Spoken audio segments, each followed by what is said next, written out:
উন্নয়নৰ পোহৰ নপৰা মাৰ্ঘেৰিটাৰ এখন জনগোষ্ঠীয় গাঁও। মাৰ্ঘেৰিটাৰ এখন সুন্দৰ জনগোষ্ঠীয় গাঁও।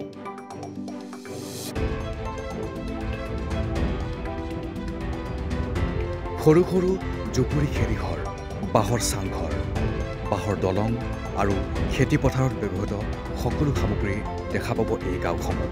অসমৰ থলুৱা হাজং জনগোষ্ঠীৰ লোকসকলে বসবাস কৰা এই গাঁওখন হ'ল মাৰ্ঘেৰিটাৰ কুঁহিয়াবাৰীৰ হাজং গাঁও।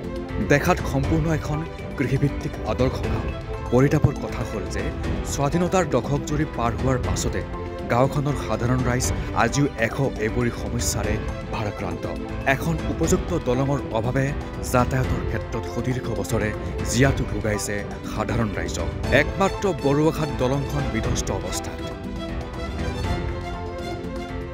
প্ৰায় ৩০০ পৰিয়ালে বসবাস কৰা এই গাঁওখনত বৰ্তমানেও ঢুকি পোৱা নাই চৰকাৰী বহু আঁচনি।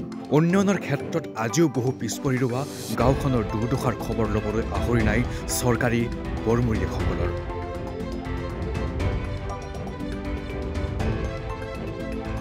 কৃষিকেই উপাৰ্জনৰ মূল সম্পদ হিচাপে লোৱা গাঁৱৰ কৃষকসকল আজিও অৱহেলিত।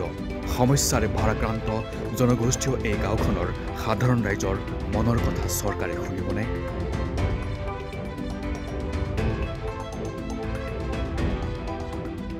আমি কৃষক হিচাপে আমাৰ বহুতো সমস্যা আছে। আমি যিবিলাক খেতি কৰোঁ বা আমাৰ যি খেতিৰ আমাৰ প্ৰডাকশ্যন হয়, উৎপাদন হয়, এইবিলাক আমি উচিত মূল্য নাপাওঁ বুলি আমি ক'ব পাৰি। কিয়নো আমি যদি ধৰি লওক যি আমাৰ খেতি উৎপাদন হয়, এইবিলাক আমি যদি বজাৰত ল'বলগীয়া হয়, তো আমাৰ বিভিন্ন ক্ষেত্ৰত আমাৰ সমস্যাৰ সন্মুখীন হ'বলগীয়া হয়। যেনে আপোনালোকে এতিয়া আগতে দেখি আহিছে, আমাৰ ১ নম্বৰ কথা হ'ল আমাৰ যোনখন টিৰাপ নৈৰ ওপৰেদি টিৰাপ ১ নং কৈৰবাৰী চিপি গাঁও, এই মাজৰ যিখিনি আমাৰ সংযোগৰ ব্যৱস্থা থাকিব লাগে, যিখিনি আমাৰ দলং থাকিব লাগে, আজিলৈকে আমাৰ এই দলংখিনি চৰকাৰে কোনো ধৰণৰ ব্যৱস্থা লোৱা নাই। আমি বাৰে বাৰে চৰকাৰক প্ৰতিবেদন কৰিছোঁ। বিশেষকৈ আমাৰ যি বৰ্তমান শাসনিষ্ঠ চৰকাৰ আছে, বিশেষকৈ বিজেপি চৰকাৰ, আমাক বহুবাৰ প্ৰতিশ্ৰুতি দিলে আপোনালোকৰ দলংখন হ'ব নিৰ্বাচনৰ সময়ত তেখেতসকলে আহে। এলা বৰ্তমান আমাকে অসুবিধা আমলা এই দলংৰা লাগে শিওৰ কত আমলা ল'ৰা ছোৱালী স্কুল বাই যাবাগে অসুবিধা হয়, যাতে যেমন আমাকে দয়া কৰে দলংৰা দেয়, আমি আৰু ৰাস্তাটো দেয়, এদি আমি বহুত আশা কৰি আছে। আৰু এই দলং নোহোৱাৰ কাৰণেতো এইটো যাওয়া স্কুলত যাওয়ালৈ আৰু কেতিয়া আমি সদায় মানুহকেইটা কামত যায় আৰু এইটো বাজাৰ এইটো যাবা কাৰণে মেডিকেল কাৰণে বহুত অসুবিধা। আৰু কি আমাকে দলংটো হ'লে ভাল আছিলে। এইটো দলংটো চিঞৰ লাগে, দলং আৰু দলং পৰে আমাক ৰাস্তা লাগে। চৰকাৰৰ মানুহ কেতিয়াবা আহে, খালি আশা দিয়ে এইটো হ'ব দলংটো চিঞৰ দিম, বিজেপি জিতিলেতো দলংটো চিঞৰ দিব বুলি এনেকৈ আশা দিছে। এতিয়াতো বিজেপিতো জিতি পিনি 5 বছৰ হ'ল, এতিয়ালৈকে কোনো খোজ খবৰ নাই।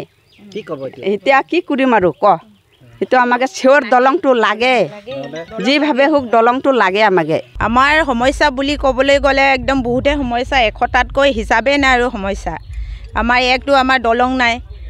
দলং বাৰিষা অহাৰ লগে লগে এতিয়াও খৰালি সময়ত যেনিবা ৰাইজ মিলি বা যোনে লৈছে সি বাঁহেদি বনাই দিছে দলং, সেইটো দি অকণমান যাব পৰা হৈছে। আৰু বাৰিষা অহাৰ লগে লগে দলং গুচি যায়, ল'ৰা ছোৱালী স্কুল যাবলৈ অসুবিধা। ল'ৰা ছোৱালী অসুবিধাটো বাদে দে, গোটেই ৰাইজৰ অসুবিধা, ল'ৰা ছোৱালী স্কুল যাবলৈ বহুত অসুবিধা হয়। তাৰপাছত আকৌ প্ৰেগনেণ্ট লেডিবিলাকক মেডিকেল লৈ যাবলৈও অসুবিধা, গাড়ী নোসোমায়। তাৰপিছত আকৌ ৰাতিত যদি প্ৰসৱ হ'ব লগা হয়, গাড়ী মাতিবলৈ 1 ঘণ্টা লাগিলে, গাড়ী আহিবলৈ 1 ঘণ্টা। সেনেকৈ কেতিয়াবা নাও দি লৈ যাবলগীয়া হ'লে নাওতে কেতিয়াবা প্ৰসৱ হৈ যায় গৰ্ভৱতী মহিলাখিনি। বহুত সমস্যা, সময়মতে মেডিকেল নাপায়গৈ, সেনেকুৱা